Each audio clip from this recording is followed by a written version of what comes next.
Welcome to Arjun art and craft. இன்றைக்கி நம்ம சேனலில் இட்லிக்கு தொட்டுக்கிற மாதிரி இட்லி சாம்பார் தான் ரெடி பண்ண போகிறோம். இந்த சாம்பாருக்கு தண்ணி சாம்பாரும் சொல்லுவாங்க, உப்பு சாம்பாரும் சொல்லுவாங்க. வாங்க என் ஸ்டைலில் எப்படி ப்ரிப்பேர் பண்ணுறதுன்னு பார்க்கலாம்.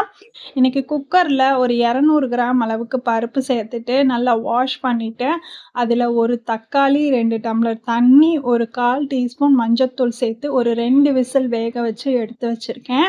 இப்போ அதை நல்லா மேஷ் பண்ணிக்கலாம். நல்லா கூல் டவுன் ஆனதுக்கப்புறம் இந்த மாதிரி லைட்டாக கரண்டியை வச்சு மேஷ் பண்ணி விட்டுக்கோங்க. பருப்பும் இந்த மாதிரி லைட்டாக தண்ணியுமா இருக்கணும், இந்த அளவுக்கு இருக்கணும். உங்களுக்கு புளிப்பு டேஸ்ட் அதிகமாக பிடிக்கும் அப்படின்னா இன்னொரு தக்காளி கூட ஆட் பண்ணிக்கலாம். இப்போ தாளிப்புக்கு ஒரு கடாயை அடுப்பில் வச்சுட்டு ஒரு 2 டீஸ்பூன் அளவுக்கு எண்ணெய் சேர்த்துக்கலாம். இப்போ எண்ணெய் நல்லா காஞ்சதுக்கப்புறம் கடுகும் உளுத்தம்பருப்பும் இருக்கிறாப்புல 1 டீஸ்பூன் எடுத்திருக்கேன். அதை ஆட் பண்ணிக்கிறேன். கடுகும் உளுத்தம்பருப்பும் நல்லா பொரிஞ்சு வரணும். இப்போ இந்த ஸ்டேஜில் ஒரு கொத்து கருவேப்பிலை எடுத்து ஆட் பண்ணிக்கிறேன். இப்போ இதில் ஒரு 3 பச்சை மிளகா காரத்துக்காக 2ஆக உடைச்சி வச்சுருக்கேன். அதுவும் ஒரு பெரிய வெங்காயம் நீல வாக்கில் கட் பண்ணி வச்சுருக்கேன், அதையும் சேர்த்துக்கிறேன்.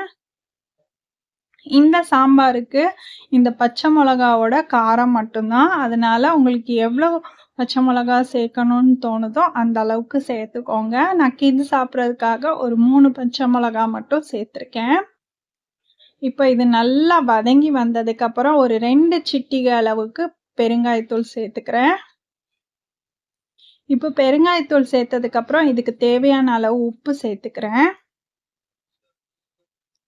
இப்போ உப்பு சேர்த்ததுக்கப்புறம் தாளிப்பை எடுத்து நம்ம பருப்பில் சேர்த்துடலாம். நல்லா மிக்ஸ் பண்ணி விட்டுட்டு குயிக்காக செஞ்சு முடிச்சிடலாம். கம்மியான இன்க்ரீடியன்ஸ் வச்சு டேஸ்ட்டு ரொம்ப சூப்பராக இருக்கும். இது கூட ஒரு தேங்காய் சட்னி இருந்தால் இன்னும் டேஸ்ட்டு அல்டிமேட்டாக இருக்கும். இப்போ தாளிப்பு சேர்த்துட்டு நம்ம நல்லா கொதிக்க விட்டுடலாம். ஸ்டவ்வில் வச்சுட்டு குக்கரை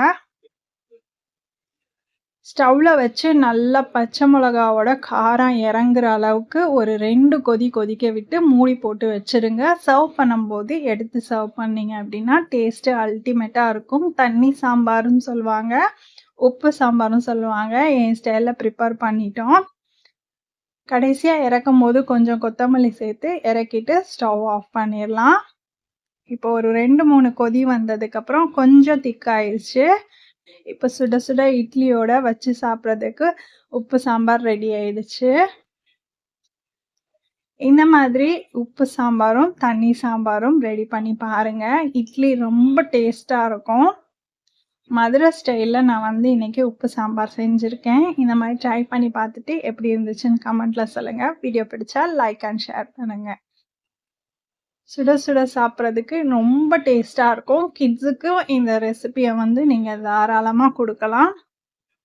6 மாத குழந்தை வரைக்கும் நீங்கள் இந்த மாதிரி ட்ரை பண்ணி கொடுக்கலாம். ரொம்ப ஹெல்த்தியாக, அதுவும் காரம் இல்லாமல் இந்த சம்மர் சீசனில் இந்த மாதிரி ட்ரை பண்ணி பாருங்கள். ட்ரை பண்ணிவிட்டு எப்படி வந்துச்சுன்னு கமெண்ட்டில் சொல்லுங்கள். வீடியோ பிடிச்சா லைக் அண்ட் ஷேர் பண்ணுங்கள். தேங்க்யூ.